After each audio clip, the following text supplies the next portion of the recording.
Born in 1875, Maynard Dixon was a master of desert landscapes and images of the western wilderness. He loved the western frontier and would spend months in the deserts of Arizona, Utah, and Colorado painting the wild, empty landscapes. In 1934, he created the Forgotten Man series, a body of work that was drastically different than his landscape paintings. There were several factors that contributed to this change in his artistic style and subject matter. The chief among these being an assignment to document the construction of the Boulder Dam, his wife Dorothea Lange, and the longshoremen strikes that occurred in San Francisco in July of 1934. In April of 1934, Dixon left San Francisco to document the construction of the Boulder Dam on the Colorado-Nevada border as part of the Public Works for Art project. This project was part of President Roosevelt's New Deal efforts to boost the economy and create jobs specifically for artists. Dixon stayed on site for a month, drawing and painting the workers. 4 men died while he was there, and there were attempts to organize the men into labor unions, but to little success. Dixon returned to San Francisco with 24 finished pieces and was paid $450. Deborah Rozelle described the effect that these experiences had on Dixon. But it wasn't the desert scenes that were burned into his consciousness when he returned to San Francisco. It was the images of these laborers. His assignment to document the dam project had a profound effect on him, politically as well as artistically. Dixon received a crash course in labor relations, and allegory did not seem an appropriate form of expression. Although Dixon was free to paint whatever and however he wanted, he chose no metaphors for this assignment. There was nothing mystical about what he was seeing. This time he created straightforward images, documents, proof. These images mark a stylistic departure that would continue to evolve through the next series of paintings.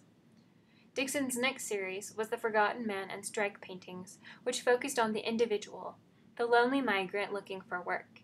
He found his subjects in the city around him as he and his wife took to the streets to document the horrors of the Depression. Dorothea Lange was Dixon's second wife and the mother of his 2 sons, Dan and John. She was a photographer, and as the Great Depression worsened, she felt a pull to document the suffering that surrounded her in San Francisco. She would roam the streets with her camera, taking photographs of the downcast and jobless migrants that filled the streets. Dixon would often accompany her, making sketches and taking notes. Their son Dan recalls they started to work on the same themes, the same concerns. She documented the effects of the Depression with her photographs, he with his drawings. The proximity to and quantity of people without jobs or even food had great impact on Dixon, and Lange's interest in them focused his frustrations about the situation on the individual, on the Forgotten Man. One of the events that deeply influenced him was the maritime strike, which led to rioting on July 5, 1934. 2 men were killed and many more injured as police in scabs brutally attacked the strikers. Deeply moved and infuriated by what had happened, Dixon created a series of paintings depicting the struggle of men in their darkest hour. It was during this time period as well that Dixon found himself in one of his darkest hours. Dixon's son John recalled, while Dixon and Lange were sharing a common interest in their work, they were also making a last try to keep their marriage from falling apart. However, even a common cause in their art could not mend their marital troubles. They would eventually divorce in 1935.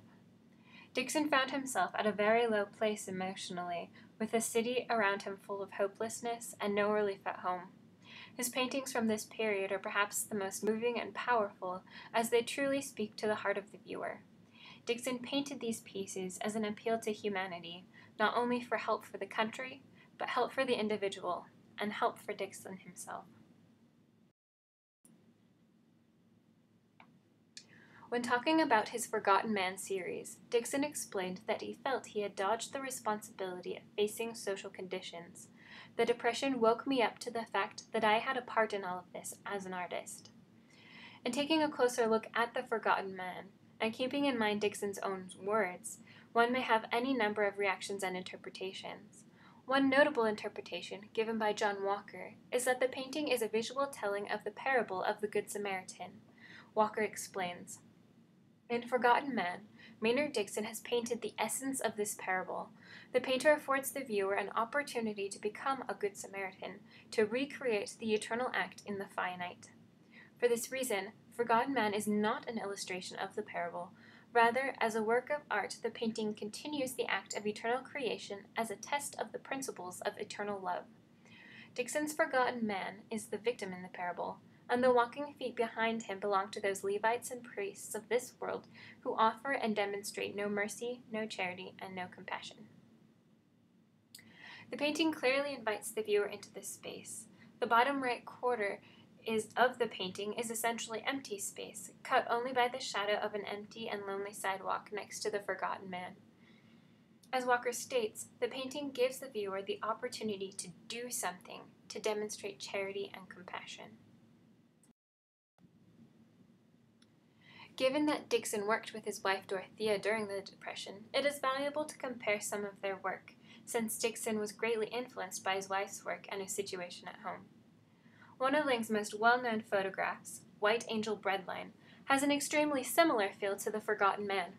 Across the bottom of both pieces, we see basically empty space, with one diagonal cutting the space in two.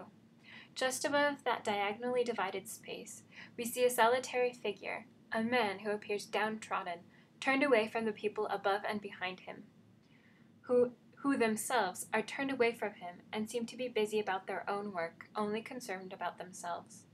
One could even go so far as to say that both figures are juxtaposed with an inanimate metal object. In Dixon's piece, a fire hydrant, and in Lang's, a metal can. Both objects introduce the idea of lifelessness to the figures and objectifies them. A focus on the individual among a crowd can clearly be seen in both Dixon and Lang. Not just the individual, the overlooked individual, the forgotten individual. Dixon's social realism paintings have often been compared and stylistically linked to one of his contemporaries, Edward Hopper. Hopper is perhaps most well known for his painting Nighthawks, which has been recreated countless times. While both artists share the use of strong value contrast, the sculptural quality of figures, and the theme of human isolation, Dixon maintains a deep humanity in his paintings that separates him from Hopper's sometimes eerie psychological themes. The messages that Dixon is trying to convey, his focus on despair and humanity, are in some ways more related to Russian social realism.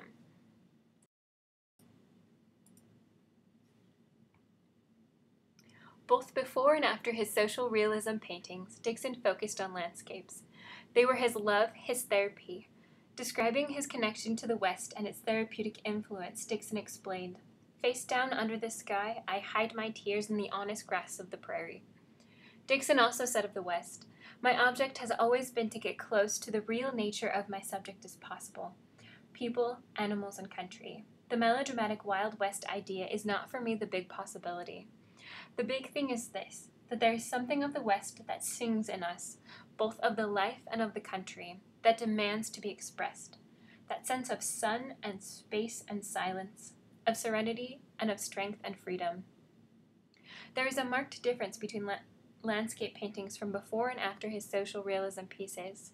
In his painting, Tempe Butte, for example, rough, quick brush strokes defining only basic shapes, thickly layered paint, and a somewhat muted but contrasting color palette are reminiscent of Cézanne's Mont Saint-Victoire paintings and evoke a feeling of the beginning stages leading to Cubism.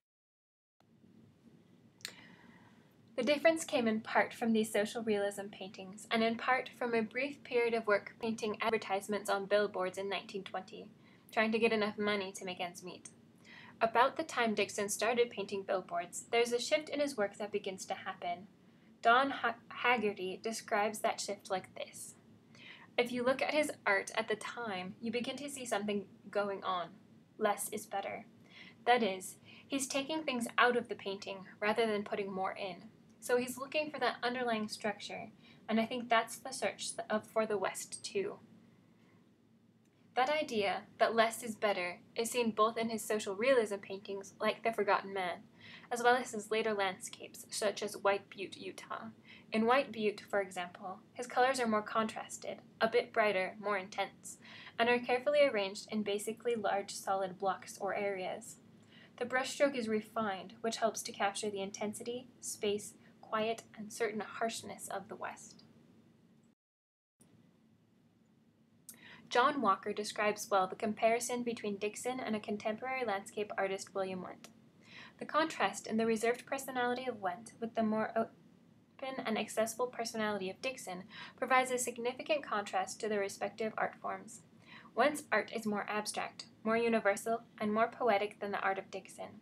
Both artists were given numerous newspaper interviews during their careers, and the image one gains of Went is that he was indeed a painter-priest who viewed the landscape as a blessed dispensation, and in my view as a Neoplatonic paradise.